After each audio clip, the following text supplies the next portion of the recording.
Greetings. In this presentation, I will attempt to find the parallels of history within August Wilson's play and film Fences and Lorraine Hansberry, A Raisin in the Sun. These works demonstrate accurate depictions of what African American Black culture entailed in the 1950s and 1960s. In the films and in actual life, African American Black culture included love, especially from the matriarchs, as well as heavy peaks and disappointments. Plus, you cannot pay bills with love. Just like the lyrics from Marvin Gaye's Inner City Blues song, "Oh, makes you wanna holler the way they do my life. Yeah, makes you wanna holler the way they do my life. This ain't living, this ain't living. No, no, baby, this ain't living." So, in a nutshell, life was extra difficult for melanated communities. August Wilson's Fences captured the hardships that Black people face in regard to several industries, specifically in athletics and sanitation. Now, even though Troy was more than qualified, his skin was a sin, resulting in him being treated as a second-class citizen. Wilson also focused on the tumultuous relationships fathers often have with their sons. He did this in an attempt to make them strong in a callous society of the U.S. So many men have suppressed pain of oppression and end up taking it out on their families at home. Wilson did an excellent job at giving a glimpse of the working class, African American Black family and culture. Now, Lorraine Hansberry play and eventual film, Raisin in the Sun, was a tale that was adapted in which reveals housing injustices that Black people faced in the U.S., in this case, Chicago, Illinois. It was also where they experienced substandard food, schools, housing conditions, and redlining, also known as segregation. Excuse me, I'm reading off of this old school phone, as you can see.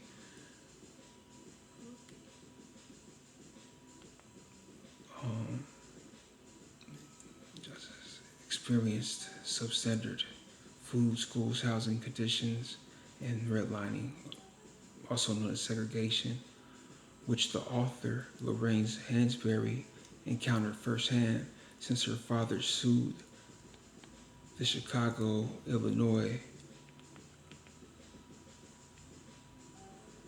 Housing Committee for denying him the right to purchase a home in a quote-unquote white neighborhood.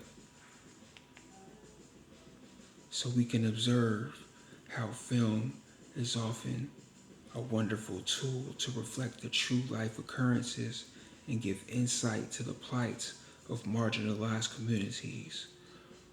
When you are undervalued and underappreciated, it's difficult to take that negative energy and convert it into motivation.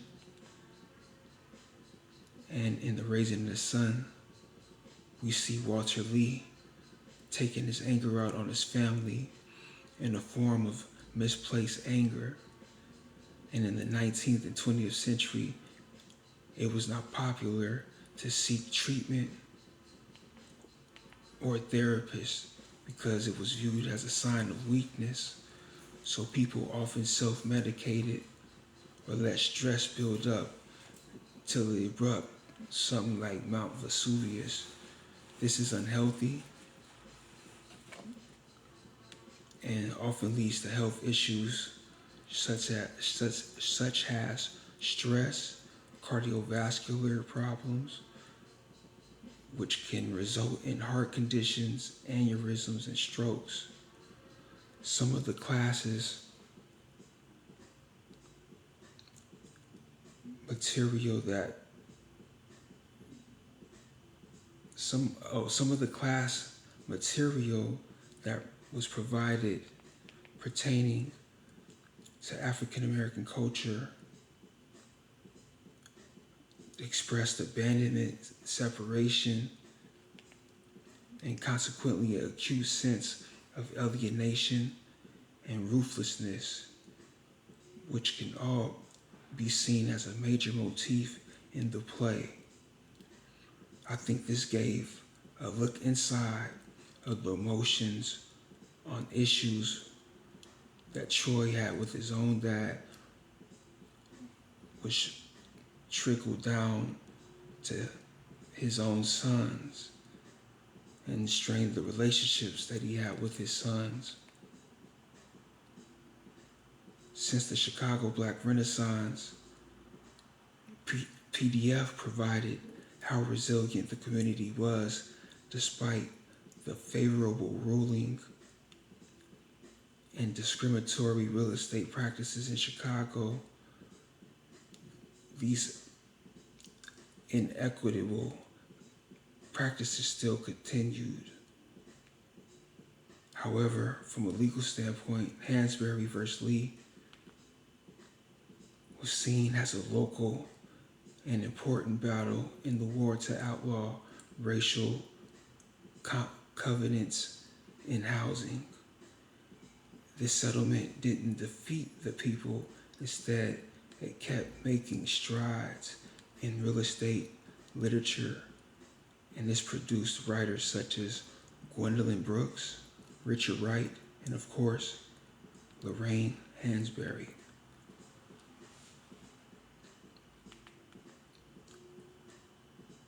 And like I said, her father sued Chicago for illegal real estate practices. So Lorraine Hansberry encountered firsthand injustice and systematic acts of racism. Lorraine used this discrimination as fuel to become a professional writer and shed light on the U.S. inequities. The works cited include Abdullah, Dr. Atif Muhammad, Abu Samin, along with Dr. Abel M.